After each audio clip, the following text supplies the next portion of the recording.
Hi everyone, thank you so much for joining me today. My name's Lindsay and this is the second installment of Backyard Birding 101. Now today we're going to talk about feeding specific species of birds. Not every bird likes to eat black oil sunflower seed or suet like I recommended in my last video. So we're going to talk about how to bring new, exciting year-round residents and migrants into your yard. The three we're going to talk about today are some you may have heard of or seen in your own yard so far. We're going to talk about the northern cardinal, the eastern bluebird, and the ruby-throated hummingbird. Now, if you are tuning in for the first time today, I would recommend, if you are a new birder or bird feeder, to go back to my first video, Backyard Basics. But if you already have an idea about bird feeding and are interested in learning about feeding those three bird species, stay tuned. Though it's still chilly here in Massachusetts, ruby-throated hummingbirds will soon be on their journey thousands of miles north to their breeding grounds right here. Now, ruby-throated hummingbirds are the only breeding species of hummingbirds in Massachusetts, but they are quite a delight and super fun to watch in your yard. Now, there are two easy ways you can bring hummingbirds into your yard by feeding them. One way is by planting native flowers that hummingbirds are attracted to. Some of their favorites include bee balm, native honeysuckle vine, and pink turtlehead. Now, these three flower species are perennial and pretty easy to grow, and they'll come back year after year. They also look nice together, so it's a fun option if you are able to plant flowers. Now, if a flower garden is not an option for your yard, that's okay, because there are dozens of options for feeders for hummingbirds. Now, to make the nectar to put in a hummingbird feeder, what you'll need is 1 part granulated white sugar and 4 parts water. First, you'll want to boil the water to kill any bacteria or fungi growing in it. Then stir in the sugar. Once it's cool, you can fill up your feeder. Now, it's important that in the summer, you clean out the hummingbird feeder as much as every other day. Hummingbirds are pretty sensitive, and fungi and bacteria love to grow in sugar water. So keep those feeders clean. Now let's head inside and I'll show you a few examples of hummingbird feeders. If you're thinking about putting up a hummingbird feeder in your yard, this is a great time of year to think about doing it. In Massachusetts, it's generally recommended that you put your hummingbird feeder up around May 1st. Though that's a little earlier than most hummingbirds arrive, you ensure that any migrants that are coming through have access to nectar on their way through your yard. Now, what I'm going to show you today are just 2 examples of hummingbird feeders. They're the ones I use, and they're in no way the best or the only ways to feed hummingbirds. They're just what works for me. So the first one is a very standard hummingbird feeder.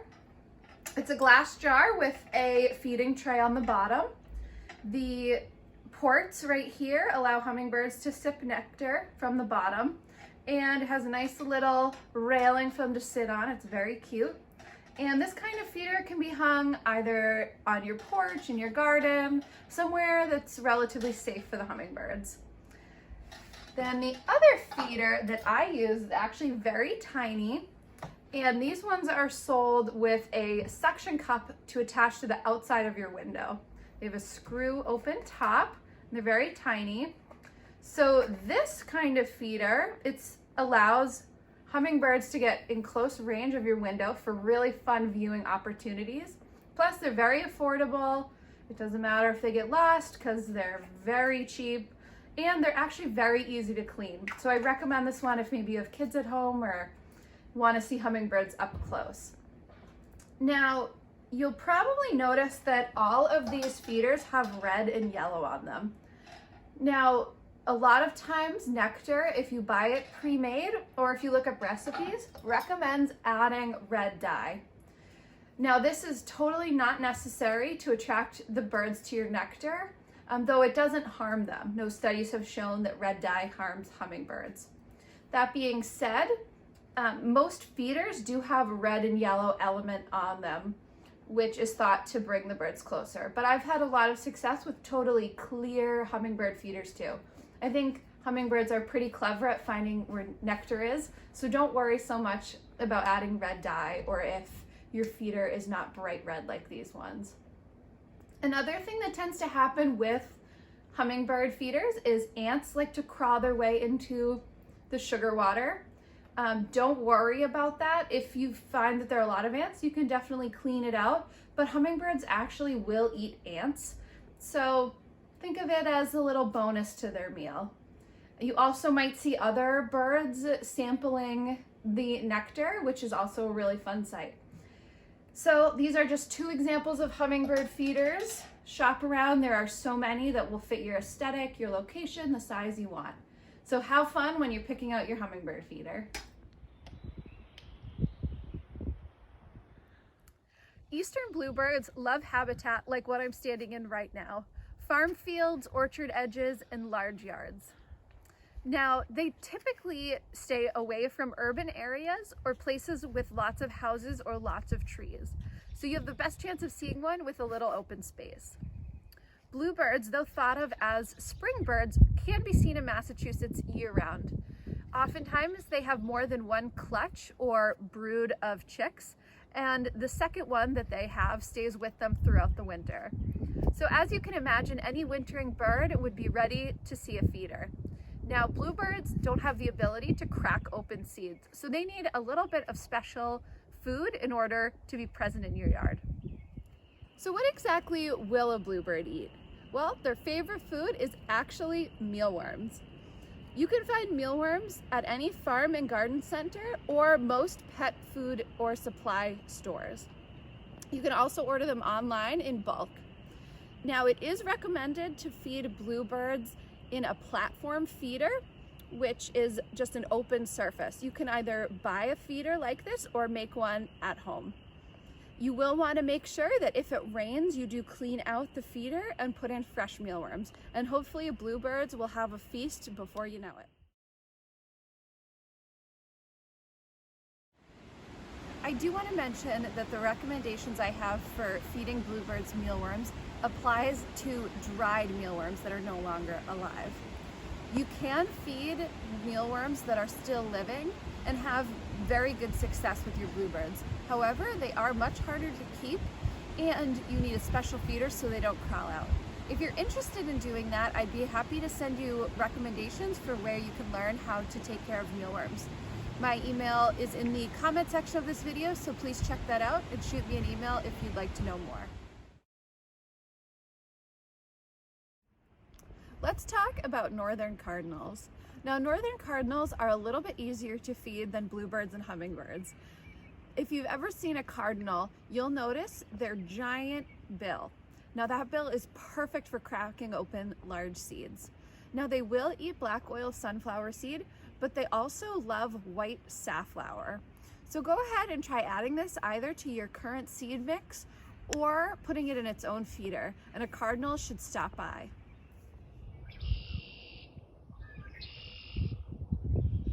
Now, the birds we've talked about today are all very brightly colored and usually easily recognized. However, there are differences in plumage between the male and female birds in each species. So let's take a closer look at each bird so you know what to look for when they pay you a visit. Here we have a male ruby-throated hummingbird. You'll notice its trademark ruby throat, as well as some black patches along its face, and the green that spreads over its back and wings. Now, if you are observing a male ruby-throated hummingbird in real life, you'll notice that the red throat is not visible from every angle. If you look at the bird from the side, it'll look dark green like the rest of the back, and straight on, it is that brilliant iridescent red. Here we have the female. You can see a nice white throat and that same characteristic dark green that washes over its back. Hummingbirds fly in straight, quick lines, so notice for these little dark birds zooming about. Sometimes, if you're lucky, you can hear them making a characteristic honking noise and the humming of their wings. Here we have the male eastern bluebird. Notice the brilliant blue that washes over its head, back, and wings, and the warm rusty red of its belly. The picture here does not do justice to the bird in real life. You'll often see bluebirds sitting on conspicuous perches and fluttering down to insects on the ground. And here we have the female bluebird. Though she is much less bright blue, she's still a very pretty bird. You'll notice that bluebirds often hang out in small flocks of family groups. So if you see a brilliant male on a branch, look around for the more subtle female nearby. And here we have the brilliant male northern cardinal. Cardinals are unmistakable with their large crest or feather cap on top of their head and that bright red plumage. You'll notice that the male has a dark mask as well. And here we have the female cardinal. Though she is less bright red, she is distinct nonetheless. You'll often see these birds sitting together in thickets near feeders or yard edges. Listen for their characteristic chip chip notes.